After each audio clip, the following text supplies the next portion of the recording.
Assalamualaikum warahmatullahi wabarakatuh. Selamat pagi semuanya. Apa kabar kalian semua?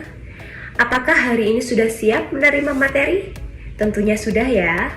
Baik, pada kesempatan hari ini izinkan saya Ibu Lely Dian Apriliani selaku Guru Manajemen Perkantoran dan Layanan Bisnis untuk membagikan materi mengenai pengelolaan administrasi umum pada mata pelajaran konsentrasi keahlian.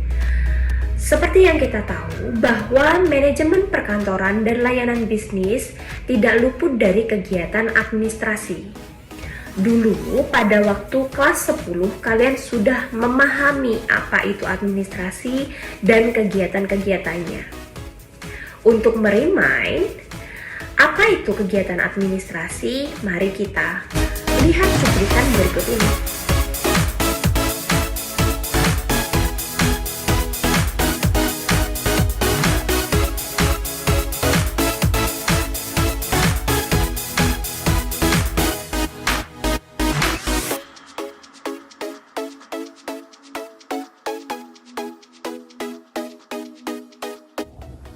Bagaimana anak-anakku sekalian, sudah mengingat kembali apa itu administrasi?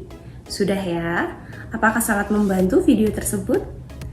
Oke, sebelum kita pada materi inti, dalam pengelolaan administrasi umum, kita harus mendefinisikan dulu apa itu administrasi.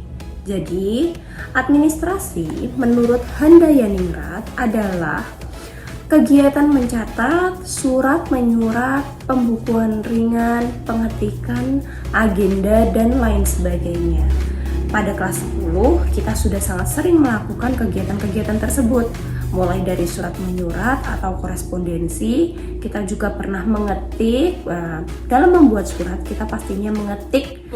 Kegiatan mengetik itu termasuk dari kegiatan administrasi.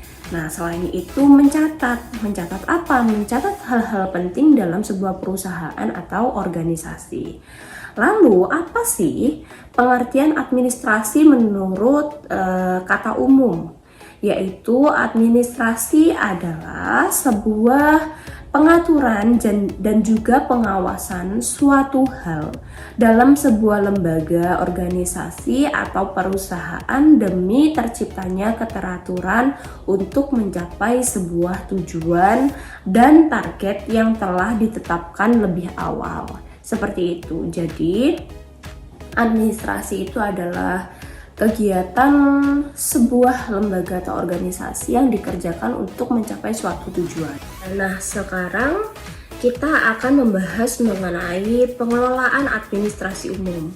Jadi ada apa saja sih dalam pengelolaan administrasi umum? Di sini ada 5 kegiatan. Yang pertama adalah korespondensi, yang kedua mail handling, yang ketiga itinerary, 4. Business travel arrangement, nomor 5. Daily agenda. Kita akan bahas yang nomor pertama terlebih dahulu.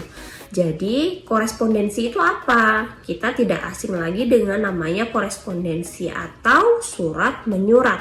Jadi, dalam kegiatan surat menyurat ini, kita harus dapat mengelola bahasa yang baik dan benar, baik melalui bahasa Inggris atau bahasa Indonesia. Yang kedua, mail handling, menangani surat. Yang ketiga, itinerary, memproses dokumen perjalanan dinas. Dokumennya apa saja yang harus kita persiapkan untuk kegiatan perjalanan dinas pimpinan. Yang keempat, business travel arrangement, yaitu kita harus dapat mengelola atau merencanakan akomodasi dan transportasi apa yang bisa digunakan untuk pimpinan melakukan perjalanan dinas. Yang kelima, daily agenda. Daily agenda ini harus kita sebagai sekretaris, kita harus dapat mengelola jadwal kegiatan pimpinan itu apa saja. Seperti itu ya. Selanjutnya kita akan membahas perjalanan dinas yang ditinjau dari akomodasi. Nah, dari akomodasi ini dibagi menjadi 3. Seorang pimpinan bisa melakukan perjalanan dinas melalui 3 akomodasi. Yang pertama yaitu ditinjau dari darat, akomodasi darat, yang kedua laut, dan yang ketiga udara. Yang selanjutnya adalah kita akan membahas cara mengurus perjalanan dinas. Nah, perjalanan dinas ini juga ada beberapa pilihan. Yang pertama adalah kita bisa mengurusnya menggunakan in-house traveling department, yang kedua travel bureau, yang ketiga dari sekretaris atau kantor itu sendiri. Jadi, maksud dari mengurus perjalanan dinas ini adalah ketika seorang pimpinan akan melakukan kegiatan perjalanan dinas, kita harus mengurus mulai dari rencananya, akomodasinya, penginapan atau hotelnya seperti apa.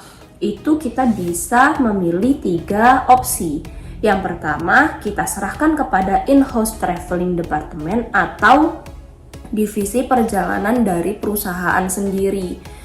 Baik, yang kedua, kita bisa mengurus perjalanan dinas menggunakan dengan travel bureau. Apa sih travel bureau itu? Travel bureau adalah sebuah jasa untuk menyiapkan kegiatan-kegiatan yang dibutuhkan oleh customer, perusahaan, organisasi, dan lain sebagainya untuk mengatur sebuah perjalanan.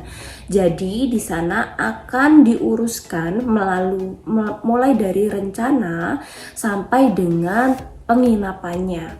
Jadi kita tidak perlu khawatir dan tidak usah bingung. Semua akan diurus melalui travel bureau. Yang ketiga yaitu melalui sekretaris. Jadi dalam perjalanan dinas pimpinan, sekretaris bisa mulai menguruskan apa yang dibutuhkan oleh pimpinan dalam melakukan perjalanan dinas, mulai dari rencananya apa saja. Yang kedua, akomodasinya menggunakan apa. Yang ketiga, penginapannya seperti apa. Dan yang terakhir, jadwal kegiatan pimpinan semuanya yang menyiapkan adalah sekretaris. Nah, itu tadi adalah cara mengurus perjalanan dinas. Selanjutnya, kita akan membahas mengenai persiapan perjalanan dinas. Apa saja sih persiapan perjalanan dinas itu? Yang pertama ada persiapan rencana dan dokumen perjalanan dinas. Dalam persiapan rencana dan dokumen perjalanan dinas ini, kita harus mengetahui betul apa persiapan dan rencananya apa saja, dan dokumennya apa saja yang kita butuhkan. Jangan sampai ketika nanti pimpinan akan melakukan perjalanan dinas, dokumen-dokumen yang dibutuhkan itu tertinggal atau tidak sampai terbawa. Itu akan menjadi akibat yang fatal. Misalnya, ketika pimpinan akan melakukan perjalanan dinas tapi lupa membawa tiket kan termasuk dari dokumen ya. Tiket pesawat tertinggal, akhirnya apa? Kita tidak bisa melakukan perjalanan dinas. Nah, dokumen-dokumen apa saja sih yang kita butuhkan? Dokumen-dokumen tersebut ada 2. Yang pertama yaitu dokumen internal dan dokumen eksternal. Kalau dokumen internal itu ada 2. Yang pertama adalah surat tugas. Yang kedua adalah surat perintah perjalanan dinas atau SPPD. Nah, nanti pertemuan selanjutnya kita akan membahas bentuk surat tugas itu seperti apa sih dan surat SPPD itu seperti apa. Nah, untuk dokumen eksternal yang kita butuhkan itu ada beberapa. Yang pertama pastinya KTP. Yang kedua, jika perjalanan dinas itu ke luar negeri, kita membutuhkan paspor dan visa. Nah, ada juga yang namanya exit permit. Yang keempat, surat keterangan fiskal, surat sehat, tiket transportasi, dan voucher penginapan. Hal itu semuanya harus benar-benar disiapkan oleh sekretaris. Jadi jangan sampai ada beberapa dokumen yang tertinggal. Hal itu akan mengakibatkan fatal dalam perjalanan dinas pimpinan.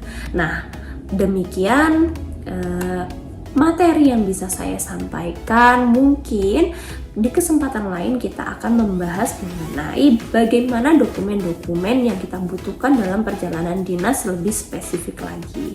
Baik, saya tutup. Kurang lebihnya mohon maaf. Wassalamualaikum warahmatullahi wabarakatuh.